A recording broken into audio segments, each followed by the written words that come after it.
Are you in the process of designing your brand identity? Are you maybe about to start doing that? Or maybe you're hiring someone to help you? Well, either way, I want to make sure that you do it right so that you have an amazing, effective, efficient, kick-ass brand identity that does what it needs to do. So, today let's talk about the 12 mistakes to avoid when designing your brand identity. Hello and welcome to Brand Your Passion, the show that helps you turn the thing you love the most into something that people know and love you for.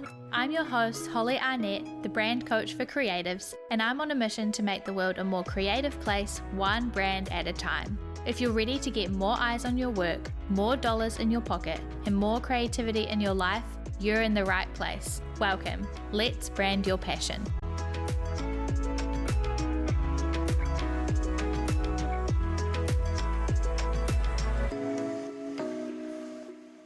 The first thing that you need to avoid when designing your brand identity is something that you will have heard me harp on about before if you've listened to any other episodes of the podcast. But the first mistake is not doing strategy first. I know that as creatives, it is so tempting to jump straight into the design. And as a creative and a trained designer myself, that is my first instinct, right? I want to get stuck into the colors and the fonts and all of that fun stuff. But by doing that, you're not creating an intentional brand. If you jump headfirst into the design, you're not creating a brand that's designed to reach the right people in the right ways, achieve your goals, position you in the right way, reflect you and your personality perfectly. It's just going to be based on assumptions and things that you think are fun. And that's great, but it's not going to work in the long run. I can almost guarantee you that if you do that, you're going to end up having to do your brand identity again when you find out it doesn't work.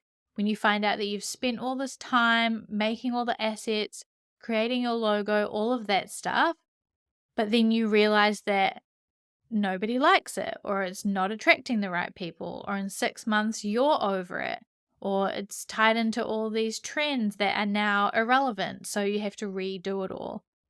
The way to avoid that is by doing brand strategy first. So you need to take the time to understand who you are, how you want your brand to reflect you, what you want it to say, who it needs to reach, what they're into so that you can use that to attract the right people, where it needs to be so that you can show up in the right places, what it needs to look and feel like so you can establish your personality and position yourself in the right way. You need to do all of that work first, and then you can jump into the design. Mistake number two is forgetting your audience. Now, like I just said, you have to do a lot of work about what you want and what is important to you and what you like and what's going to reflect you and your personality and your goals and all of that stuff. But you also need to pinpoint your people so that you can know what they like and then create something that's going to appeal to and attract them, right? There's no point in creating something that you love but is going to attract the wrong people, or is just not going to attract anyone, or is going to not attract the people that you really want to be working with or selling your work to.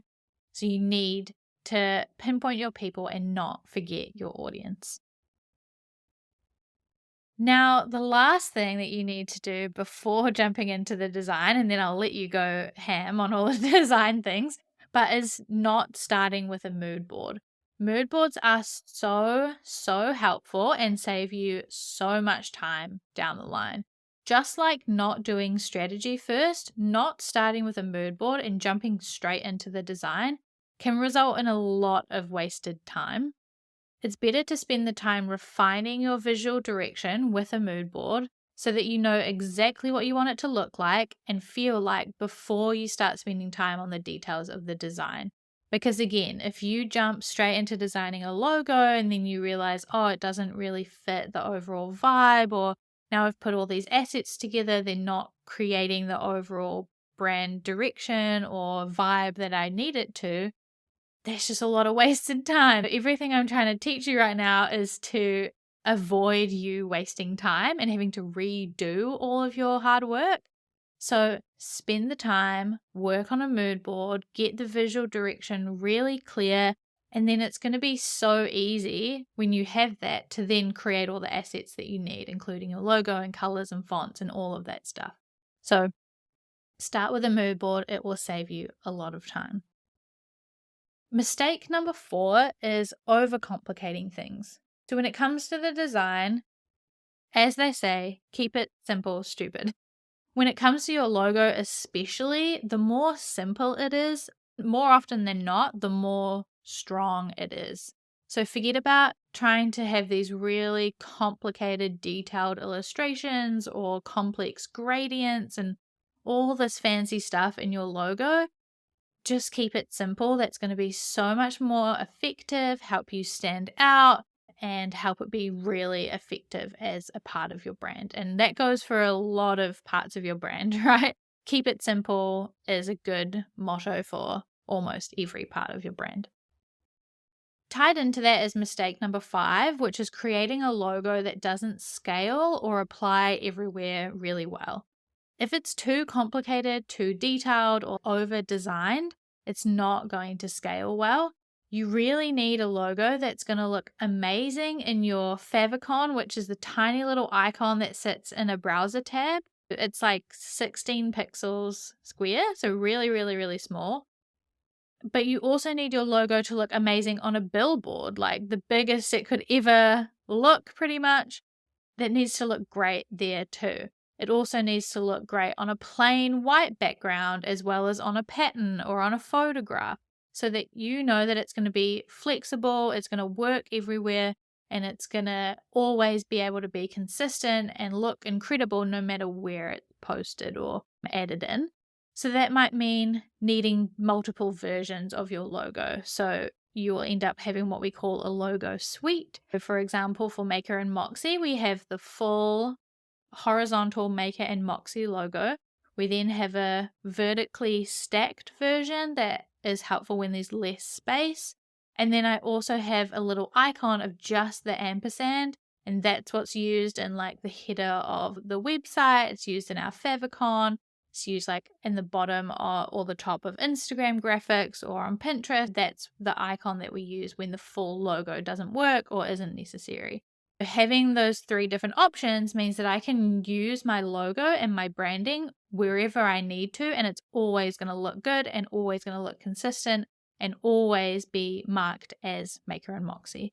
So create a logo that scales well, that you can have different versions that you can use everywhere, and that can be easily applied to any background, texture, photo, anything. The next mistake is having too many elements. So having too many logos, too many colors, too many fonts, too many patterns, etc. is going to dilute your brand and make it way harder for you to design things effectively. It's better to be known for one color or 2 or 3 colors than to have all the colors in the rainbow. It's also practically better to have just 1 to 2 typefaces that you can use to contrast each other and really create recognition around than having multiple that just clash and don't really work well together. Maker and Moxie is so known now for the color orange and pink and for the Dida font that we use in our headings and our logo and everything. And we just have those 2 core colors, 1 accent color and 2 neutral colors. That's my go-to setup for a color palette, and 2 fonts, and that's it. And that enables 2 things. 1, people recognize Maker and Moxie for those things, so that's great. And 2, it's really easy for me to, or anybody who uses our brand, to create assets because they only have a select amount of colors and fonts and logos and everything to pick from, which means we can create a lot of flexible designs and graphics and everything, but not create anything that's off-brand or overwhelming or over-designed and overcomplicated. So try not to have too many elements of everything. But on the other hand, the next mistake is not having enough elements. So it might seem a little like tricky. How am I supposed to find the perfect amount? But there are some guidelines you can use. You don't want to limit yourself too much that you don't have enough flexibility to be able to expand and grow and apply your brand everywhere that you need it. So just like I said, you might need multiple versions of your logo. You might need 5 colors so that you have a range of colors that you can use in different places. You can interchange them, you can swap them around, but still be known just for those 3 core ones in your neutral colors. You might need 2 fonts so that you can create contrast and use them in different situations. I would say that you maybe would have 3 versions of your logo, like a long one, an icon, and maybe something in the middle or a badge or something. The guideline for colors, I would say, is like 5 is a good amount to aim for. Like I said, 1 or 2 core colors, a kind of secondary color that you can use for accents, and then your neutral colors. So a dark color like black, but it doesn't have to be black, could be dark purple or dark green or something. And then a light color like a white or a cream or a beige or an off-white, whatever you want. And then fonts, I would say 2 to 3 maximum typefaces. You can have more fonts within that. For example, one of our typefaces is Sophia Pro. Within that, we use the bold font, the regular font, and sometimes the semi-bold font. But we're still just using that one typeface as well as our Dita typeface. Okay, next thing, the next mistake is just thinking about the logos, colors, and fonts. These are obviously the 3 that we all think about when it comes to brand identity, especially the logo, but as we know, a brand is more than a logo. It does include the colors and fonts too, but it also includes a lot more. You really need to think about your photography, illustrations, icons, patterns, textures, etc. These are the things that are really going to expand and elevate your brand identity and help you to create something that's really cohesive everywhere. So if you only do your logos, colors, and fonts, and then you go to create an Instagram graphic and you need to find some stock imagery, or you are setting up a brand photography session and you haven't thought about or set guidelines or created a selection of images, then it's going to be really hard to create something that's consistent with your overall brand identity. So don't forget about these other aspects of your visual identity, things like your photography, illustrations, icons, patterns, etc. The next mistake is doing what you think you should when it comes to your brand identity, or what other people are doing, or what is trendy, or what it feels like you should be doing because everybody else is doing it. When it comes to a brand identity, it needs to be what I call tough. TUFF. Timeless, unique, flexible, and future-proof. When you are leaning into trends, what other people are doing or what you think you should be doing, that means your brand won't be timeless, it won't be unique, and it won't be future-proof. It'll be like everybody else's. You're probably going to have to change it when a trend is over, and it's not going to support you specifically and your goals going forward. So when it comes to designing your visual identity, I want you to forget about what everybody else looks like. Don't look at anybody else's Instagram page. Don't look at other people in your industry and what their websites look like. Literally forget about it. Just do your brand strategy and focus all of your visual identity work on that strategy. So you know, okay, this is what I need my brand to feel like. This is what I need it to look like to achieve my goals, attract the right people, reflect who I am, help me stand out.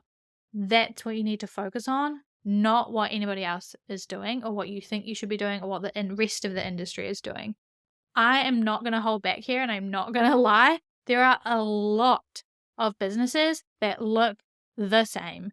Like, I scroll through Instagram sometimes and I'm like, why is everybody using this same sans serif font where some of the words are italicized in a sentence to emphasize them, and they all look the same? And that is not good because those brand identities just blend into one. And I forget who's who and who stands out and who does what because they all look the same.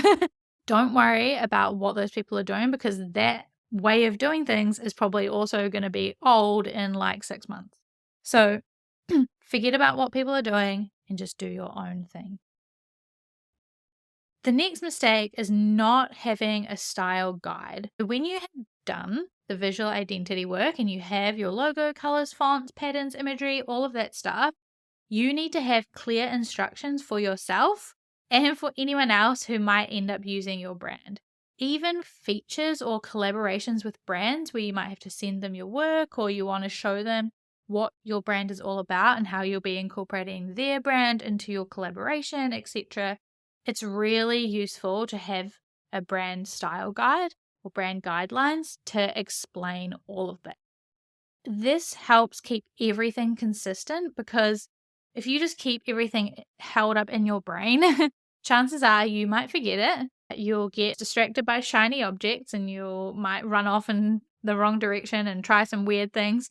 And also when you go to hire an assistant or a social media manager, or you are working with a brand photographer or whoever you're working with, whoever you're hiring or collaborating with, it's so hard to make sure that you explain everything correctly and get it all out of your brain and don't miss anything or convey anything wrong.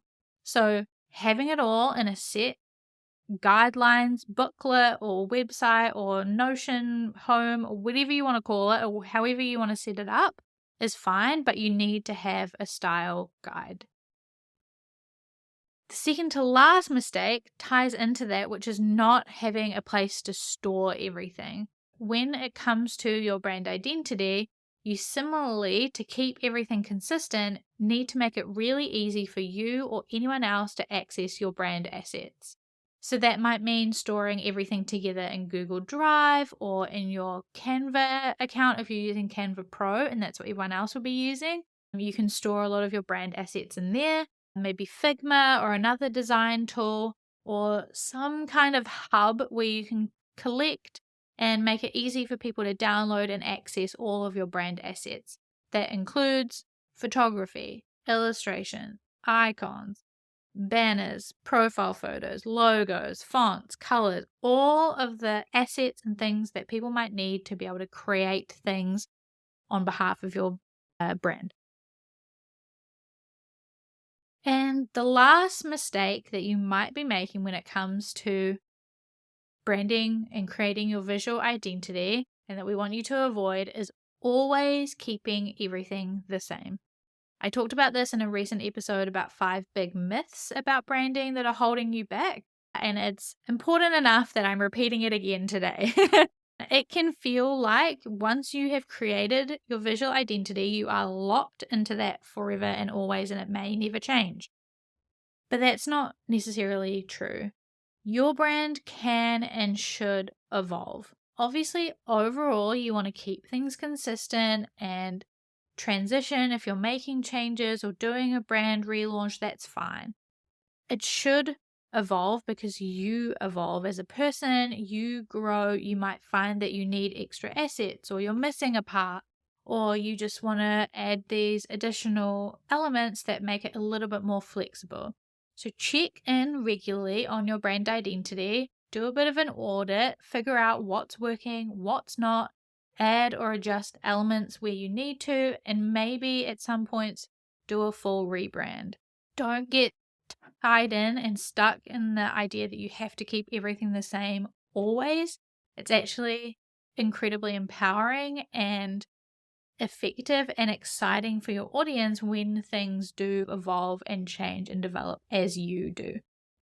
Just like anything, if you don't make any changes, it's going to get stale for you and possibly also for your audience. So don't be afraid to let things evolve, let things grow, let things level up. That's always the goal. Okay, so that has been 12 mistakes to avoid when designing your brand identity. To recap, not doing strategy first, forgetting about your audience, not starting with a mood board, overcomplicating things, creating a logo that doesn't scale or apply everywhere well, having too many elements, not having enough elements, just thinking about the logos, colors, and fonts, doing what you think you should or what other people are or what's trendy, not having a style guide, not having a place to store everything, and then always keeping everything the same. I hope this has been really helpful, whether you are in the middle of this process, you're thinking about it, you're about to start it, or you're working with someone to help you with your brand. I hope this gives you some guidelines and some things to keep in mind as you are doing that process. If you are branding your business and doing some visual identity work, please tag me. I would love to see it. This is my jam. I love this shit. So tag me, DM me, send me an email. I want to know about it all. And yeah, hope this has been helpful, and I'll see you in the next episode. Bye. Thanks for listening to this week's episode of Brand Your Passion and choosing to spend time with me learning all about branding, business, and all things creativity. You can find more episodes just like this one at makerandmoxie.com/podcast.